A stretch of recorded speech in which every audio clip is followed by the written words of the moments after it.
Et bienvenue dans cette nouvelle vidéo. Aujourd'hui, je vous retrouve pour vous présenter une IA que je trouve vraiment très intéressante, notamment pour faire du product design. En fait, on a une IA qui va terminer des dessins à notre place. Donc là, on a le dessin d'une de chevaux et on peut voir que j'ai obtenu cette image en seulement quelques clics et je vais vous montrer comment faire ça. Donc, on va utiliser Viscom. Je vous mettrai le lien en description. C'est une intelligence artificielle qui est disponible gratuitement et avec une offre payante, mais en fait tout ce qu'on peut faire, on peut le faire gratuitement. Les offres payantes, elles vont juste servir à générer plus d'images plus rapidement, à aller un peu plus vite, mais honnêtement, la version gratuite est déjà très bien.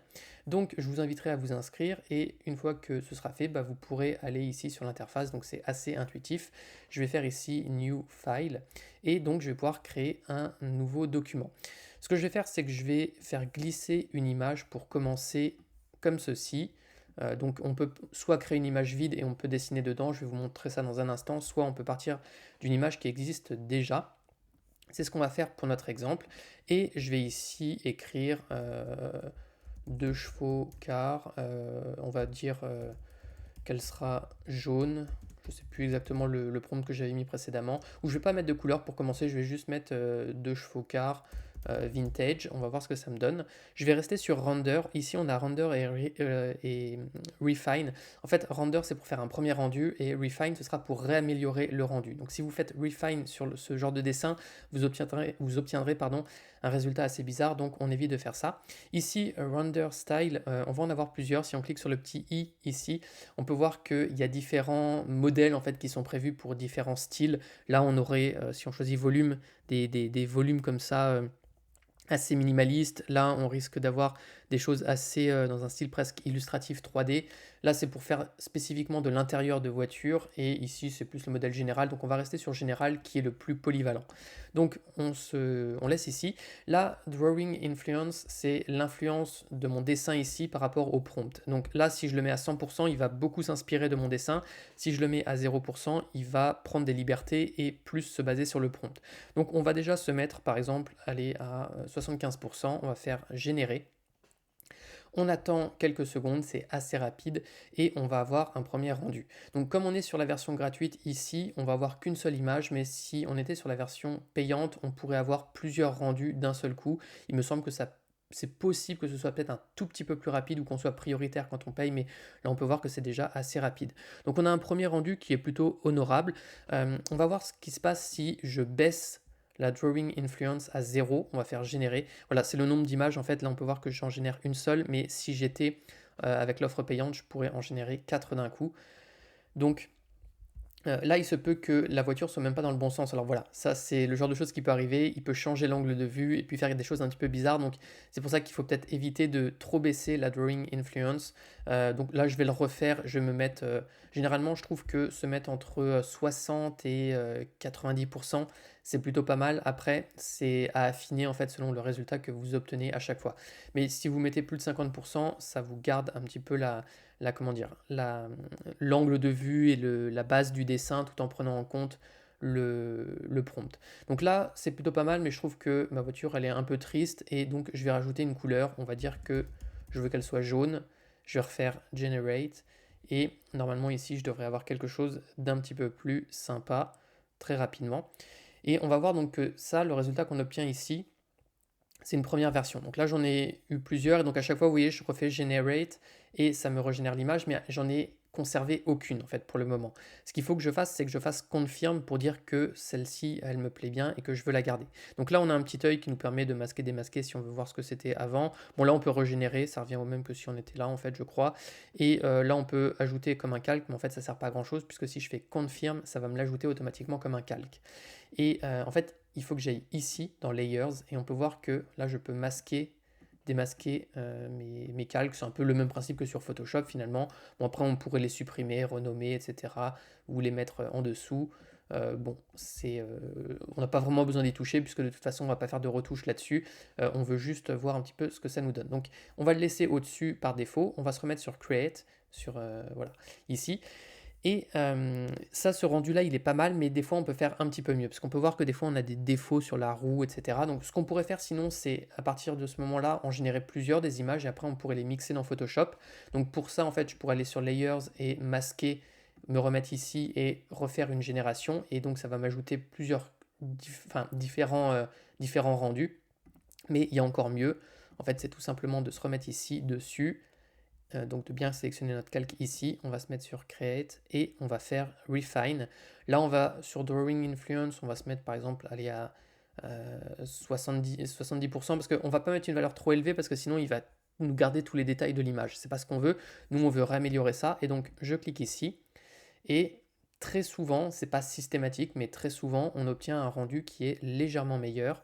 Donc là si je masque et démasque, c'est pas fou. On peut faire certainement un peu mieux. Je vais peut-être baisser. Alors, je vais tenter de baisser ici. On va refaire générer et on va voir ce que ça me donne. Donc, à chaque fois, il nous restera des défauts à certains endroits sur les images. On n'aura jamais quelque chose de parfait. Mais en fait, c'est juste qu'on obtient quand même quelque chose de plutôt bon, en fait, assez vite. Là, c'est pas mal. Je pourrais peut-être refaire générer juste pour faire une génération un peu différente. Mais ça commence à être plutôt bien. Bon, si je zoome, je vais forcément voir des défauts à des endroits. La roue, elle est peut-être pas totalement ronde. Je vais peut-être baisser encore l'influence du dessin. Et là, en fait, l'influence du dessin, c'est-à-dire qu'il se base sur mon calque et plus sur mon dessin d'origine. Donc, il se base vraiment sur le calque juste avant. Là, le fait de baisser, on obtient quelque chose d'un peu mieux. Les roues sont un peu plus arrondies, c'est déjà un peu mieux. Donc, on peut dire, admettons que celle-ci, elle me plaît bien. Je vais faire confirme. Et donc là, on peut voir sur mes layers qui m'a rajouté un calque ici. On peut voir le avant-après. Donc là, on a quelque chose d'un peu plus réaliste qui s'éloigne peut-être un peu plus de notre dessin d'origine, même si honnêtement, ça reste quand même assez fidèle. Et donc en fait, tout ça maintenant, eh bien, on peut l'exporter. Donc là, généralement, on s'arrête ici. Et si on a besoin de retravailler l'image, eh bien, on va faire export ici. Donc il faut bien avoir confirmé avant hein, pour avoir le bouton export qui s'affiche ici. Et on peut exporter donc soit en PNG, soit, alors il y a le PNG Upscale qui va nous donner une image vraiment d'une très grande taille. Donc ça peut être hyper intéressant. Mais pour cette option, il faut payer normalement. Voilà, il faut prendre l'option payante. C'est pas indispensable. Et surtout, celle que je trouve pas mal aussi, c'est qu'on a directement un PSD qu'on peut exporter. Donc je vais prendre celle-ci, je vais faire Save. Et ensuite, eh bien, je vais tout simplement aller ici. Donc ça, c'est le PSD que je viens de télécharger. Je vais le faire glisser dans Photoshop. Et ici, en fait, donc, on a en fait notre image avec nos différents calques. Et donc, bah, à partir de maintenant, on pourrait retravailler localement l'image sur Photoshop pour obtenir un résultat encore meilleur. Donc voilà le gros de cet outil. Je voulais vous montrer également comment on peut s'en servir autrement. Donc pour ça, bon, là je peux m'arrêter, j'ai pas besoin de sauvegarder, je vais juste revenir sur Files ici. Et en fait, il me sauvegarde automatiquement mes différents projets. Donc après, je peux les supprimer si je veux ou les renommer. On peut en avoir différents ici. Je vais en créer un nouveau. Je voulais vous montrer très rapidement, mais ce qu'on peut faire en fait, par exemple, c'est partir ici d'une image vide. Donc je vais rien importer du tout, je vais faire juste Create. Et en fait, ici, on a des outils de dessin. Donc là, on peut choisir un brush, une couleur, et puis on peut dessiner comme ça quelque chose. En fait, on va pouvoir après, comment dire, on va pouvoir créer un prompt et faire quelque chose à partir de ça. Donc admettons que je fasse quelque chose comme ceci. C'est peut-être un peu trop minimaliste, mais je pourrais dire par exemple que c'est un robot, faire generate et générer quelque chose. Bon, je fais ça très rapidement. Honnêtement, je trouve que c'est pas intéressant de passer par toutes les options de dessin ici qu'on a, parce que c'est pas forcément très avancé. Alors en plus, vous voyez, j'ai fait l'erreur, je me suis mis sur Refine et ça ne marche pas du tout. Il faut bien se mettre sur Render pour la première génération, sinon ça nous fait n'importe quoi. En fait, sinon il fait une amélioration du propre croquis et donc des fois il sait pas quoi faire. Le render, c'est vraiment ce qui va nous permettre de transformer un croquis en quelque chose de plus abouti. Bon, là, mon dessin, il est absolument atroce, alors il ne sait certainement pas de quoi partir, mais on peut voir que il m'a quand même fait quelque chose.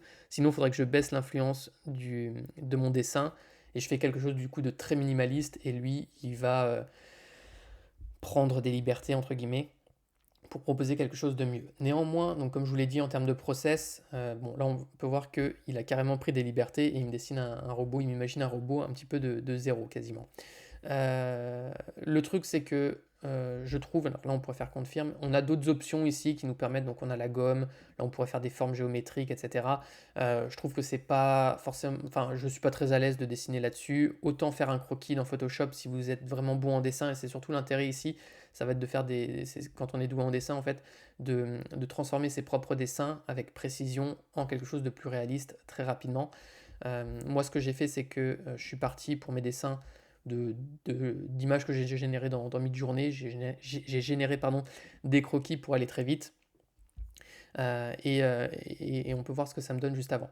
Donc si je retourne ici et que j'importe un autre fichier, je voulais vous montrer donc sur un autre croquis ce que ça pouvait donner. Alors oups, par contre, il fallait que j'importe une image, donc je vais faire un new file, et admettons que je prenne par exemple cette console de jeu, hop là, je la fais glisser, et là je peux dire vidéo game console pocket, on va dire rouge dans le prompt, on va mettre une drawing influence à 75%, je fais générer, et il va me générer ma console de jeu en version réaliste. Donc je trouve que c'est vraiment hyper intéressant cet outil pour en fait là je trouve que c'est plutôt pas mal déjà. Je peux faire confirm et puis faire un refine derrière. On va baisser un petit peu l'influence, voilà. Généralement le refine c'est vrai que ça marche bien avec une influence pas trop élevée. Mais voilà, je trouve que cet outil va être... alors là, on voit qu'il me fait n'importe quoi sur les boutons. Donc c'était mieux avant. Des fois, ça dépend des images. Il se peut que ça marche mieux pour certaines choses que pour d'autres. Donc à voir, à tester aussi. Des fois, vous pouvez en créer plusieurs aussi des images. Et puis peut-être que les boutons, ils sont mieux sur une image que sur une autre. Et donc on pourrait les mixer sur Photoshop. Ce que je veux dire, c'est qu'après, sur Photoshop, on peut simplement prendre un masque de fusion. Et s'il y a une partie qui ne me plaît pas trop, eh ben, je peux peindre sur le masque de fusion en noir et faire réapparaître une partie de l'image comme ça. Et on pourrait imaginer en mixer plusieurs. Ça peut se faire très rapidement pour récupérer simplement les meilleures parties de chaque image. Donc voilà, ça c'était pour vous montrer là-dessus. Mais ça marche également sur des images qui ne seraient pas, entre guillemets, du product design. Donc admettons que je refasse encore un nouveau fichier et que cette fois-ci, j'importe cette image d'un canard. Je vais taper ici Realistic Duck. On va se mettre sur Render. On va mettre une Drawing Influence à 55%, admettons. Je fais générer et ça va me transformer mon canard en quelque chose de plus ou moins crédible. J'avais fait des tests et je trouvais le résultat plutôt pas mal. Voilà, donc ça me fait quelque chose comme ça donne un rendu un peu presque 3D, mais ça peut être intéressant selon les projets que vous voulez faire. Alors, oups, j'ai cliqué sur Generate. Je trouve que par contre, c'est pas très intuitif d'avoir mis le bouton Confirm ici. Ils auraient mieux fait de mettre Generate et Confirm au même endroit, parce que je clique plusieurs fois, des fois par erreur, sur Generate. Donc on va faire Confirm ici, et puis après on peut faire un Refine. On va se remettre à 35% par exemple, et on va voir ce que ça donne.